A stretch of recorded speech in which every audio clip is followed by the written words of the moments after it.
Friends, आज की इस वीडियो में आपका ये भाई आपको क्लास 10 के एक्सरसाइज 2.3 का जो क्वेश्चन नंबर 2 है उसी का पहला नंबर क्वेश्चन सॉल्व करवाने जा रहा है। यहाँ पे इस क्वेश्चन में हम ये सीखेंगे कि हम लोग कैसे पता करेंगे कि एक बहुपद जो है वो दूसरे बहुपद का गुणनखंड है या नहीं। इसको इस वीडियो में हम लोग बहुत ही डिटेल्स में तथा बहुत ही ईजी वे में समझने वाले हैं। यहाँ पे मैं आपको बहुत ही सरल तरीके से ये समझा दूंगा कि हम लोग कैसे पता करेंगे कि कोई भी एक बहुपद दूसरे बहुपद का गुणनखंड है या नहीं। तो चलिए हम लोग अपने प्रश्न की तरफ चलते हैं। यहाँ पे हमें दो बहुपद दिए गए हैं। जो हमारा पहला बहुपद है वो ये है और दूसरा बहुपद ये है। इस क्वेश्चन में हमसे ये कहा जा रहा है कि हमें इस बहुपद से इस बहुपद में भाग देना है और इसके बाद हमें ये बताना है कि ये जो हमारा बहुपद है ये इस बहुपद का गुणनखंड होगा या नहीं। तो इस मैथ को सॉल्व करने से पहले हमें कुछ बेसिक कॉन्सेप्ट को समझ लेना चाहिए। क्या है ये बेसिक कॉन्सेप्ट? देखिए, जैसे मान लेते हैं आपके पास दो संख्याएं हैं, एक संख्या a है और एक संख्या x है, और किसी ने आपसे पूछा कि a x का गुणनखंड होगा कि नहीं। तो आप क्या कीजिए, आप a से भाग दे दीजिए x में। अगर आपने a से x में भाग दिया और शेषफल 0 आ गया तो इसका मतलब a x का गुणनखंड होगा, और अगर शेषफल 0 नहीं आता है तो इसका मतलब a x का गुणनखंड नहीं होगा। इसी प्रकार से अगर कोई आपसे पूछे कि 4 जो है ये 64 का गुणनखंड है कि नहीं, तो आप 4 से 64 में भाग दे दीजिए। तो 4 एकम 4, 6 में से 4 गया 2, ऊपर से आया 4, 24, 4 छक्का 24, मतलब यहाँ पे जो हमारा शेषफल आया वो आ गया 0। इसका मतलब 4 जो है ये 64 का गुणनखंड होगा। अब यहाँ पे हमें ये पता करना है कि ये बहुपद इस बहुपद का गुणनखंड है कि नहीं, तो हम इस बहुपद से इस बहुपद में भाग दे देंगे, और अगर हमारा रिमाइंडर 0 आ रहा है तो हम बोलेंगे कि ये जो बहुपद है इस बहुपद का गुणनखंड होगा। तो अब हम लोग इस बहुपद से इस बहुपद में भाग देने वाले हैं। तो यहाँ हम लोग लिखेंगे t² - 3 और इसी से हम इस बहुपद में भाग दे देंगे। तो यहाँ हम लोग लिखेंगे 2t⁴ + 3t⁴ minus 2t² minus 9t minus 12। अब इसके पीछे की वीडियो में मैंने आपको बहुत डिटेल्स में समझाया है कि हम लोग कैसे एक बहुपद से दूसरे बहुपद में भाग दे सकते हैं। अगर आप वो वीडियो देख लेते हैं तो इस भाग को सॉल्व करने में आपको सुविधा होगा। अब अगर हम इधर देखें तो यहाँ t का हमें अधिकतम घात 4 दिखाई दे रहा है और यहाँ t का अधिकतम घात हमें 2 दिखाई दे रहा है। तो t⁴ में या t² में हम किस संख्या से गुना कर दें कि हमें प्लस 2t⁴ मिल जाए। तो अगर आप t² में गुना कर दें 2t² से तो आपको 4t² मिल जाएगा। तो अब हम लोग यहाँ 2t² से गुना करने वाले हैं। तो यहाँ हम लोग लिखेंगे 2t²। अब t² में अगर 2t² से गुना किया जाएगा तो हमें यहाँ मिल जाएगा 2t⁴। अब अगर -3 में हम गुना कर दें 2t² से, अगर हम -3 में गुना कर दें 2t² से तो हमें मिल जाएगा 3 दूनी 6 t² ज्यों का त्यों, और 3 के पहले माइनस है तो हम यहाँ माइनस लिख देंगे, मतलब हमें मिलेगा -6t²। अब -6t² को हम लोग यहाँ लिख देंगे। यहाँ हम लोग क्यों लिखेंगे? क्योंकि समान पद जो है समान पद के नीचे लिखा जाता है। यहाँ t² है और यहाँ भी t² है, इसीलिए हमने इन दोनों को एक साथ लिखा। अब हम इसको सॉल्व कर देंगे।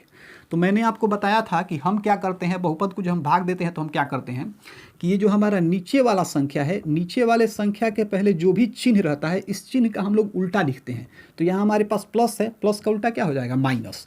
तो अब ये प्लस 2t⁴ नहीं रहा, अब ये हो गया माइनस 2t⁴। अब यहाँ माइनस है तो माइनस का उल्टा क्या हो जाएगा? प्लस। तो अब ये -6t² नहीं रहा, अब ये हो गया प्लस 6t²। अब हम लोग इसको सॉल्व कर देंगे। तो यहाँ हमारे पास है प्लस 2t⁴ और यहाँ है माइनस 2t⁴। तो अगर आप प्लस 2t⁴ और माइनस 2t⁴ को सॉल्व करते हैं तो ये एक दूसरे से कट जाएंगे और हमें मिल जाएगा 0। तो हम लोग इसको कटा देंगे। आप चाहे तो यहाँ 0 लिख भी सकते हैं, चाहे तो छोड़ भी सकते हैं। मैं यहाँ 0 छोड़ दे रहा हूँ। अब इसके बाद 3t³ के नीचे कुछ नहीं है तो 3t³ को हम लोग यहाँ ज्यों कहते हूँ लिख देंगे। अब यहाँ हम ये देख रहे हैं कि यहाँ हमारे पास है -2t² और यहाँ प्लस 6t²। तो अगर आप -2t² और प्लस 6t² को हल कीजिएगा तो आपको मिल जाएगा प्लस 4t²। तो इस प्लस 4t² को हम लोग यहाँ पे लिख देंगे। यहाँ हम लोग लिखेंगे प्लस 4t²। अब इसके बाद -9t के नीचे कुछ नहीं है तो -9t यहाँ हम लोग जो कहते हैं उतार देंगे। अब यहाँ है हमारे पास -12, इसके भी नीचे कुछ नहीं है तो हम लोग यहाँ -12 को भी जो कहते हैं उतार देंगे। अब यहाँ हमारे पास है प्लस 3t³ और यहाँ है t²। तो t² में हम किस संख्या से गुना कर दें कि हमें प्लस 3t³ मिल जाए।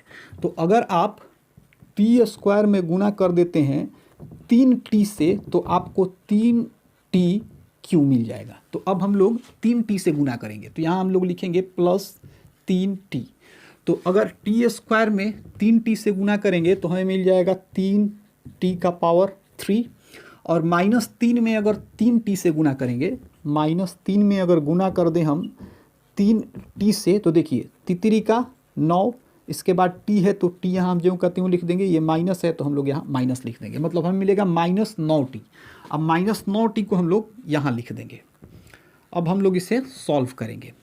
यहाँ कुछ नहीं है तो प्लस है, मैंने आपको बताया था कि नीचे जो भी चिन्ह होता है उसका उल्टा लिखते हैं, तो प्लस का उल्टा क्या हो जाएगा माइनस, मतलब अब ये प्लस 3t³ नहीं रहा, अब ये हो गया -3t³। यहाँ माइनस है तो यहाँ हम प्लस कर देंगे, मतलब अब ये -9t नहीं रहा, अब ये हो गया +9t। अब हम लोग इसको सॉल्व कर देंगे तो ये कट जाएगा। 4t² के नीचे कुछ नहीं है तो 4t² जो कहते हैं हम यहाँ लिख देंगे। अब इसके बाद -9t, ये +9t, तो ये दोनों एक दूसरे से कट जाएगा। अब ऊपर हमारे पास है -12, तो -12 को हम लोग यहाँ जो कहते हैं लिख देंगे। अब यहाँ पे हमारे पास है +4t² और यहाँ है t²। तो t² में हम किस संख्या से गुना करें कि हमें +4t² मिल जाए। तो अगर आप t² में गुना कर दें 4 से तो आपको मिल जाएगा 4t²। तो अब हम लोग यहाँ 4 से गुना करने वाले हैं, तो यहाँ हम लोग लिख देंगे +4। अब अगर t² में +4 से गुना करेंगे तो हमें मिल जाएगा 4t² और -3 में अगर 4 से गुना करेंगे तो हमें मिलेगा -12। तो यहाँ हम लोग लिख देंगे -12। अब हम इसको सॉल्व करेंगे। यहाँ कुछ नहीं है तो प्लस है, प्लस का उल्टा हो जाएगा माइनस, मतलब ये अब -4t² हो गया, ये माइनस था तो हो जाएगा प्लस, मतलब ये +12 हो गया। तो +4t² और -4t² खत्म हो जाएगा, यहाँ -12 और +12 खत्म हो जाएगा, तो हमें शेषफल क्या मिलेगा, 0 मिलेगा। इसका मतलब ये है कि जब हमने इस बहुपद से इस बहुपद को भाग दिया तो हमें शेषफल 0 मिला। इसका मतलब ये हुआ कि ये जो बहुपद है इस बहुपद का एक गुणनखंड होगा। तो हम यहाँ पे यही चीज़ लिख देंगे, हम यहाँ लिखेंगे अतः t² -3 2t⁻4 plus 3t⁻3 -2t² -9t -12 का गुणनखंड होगा।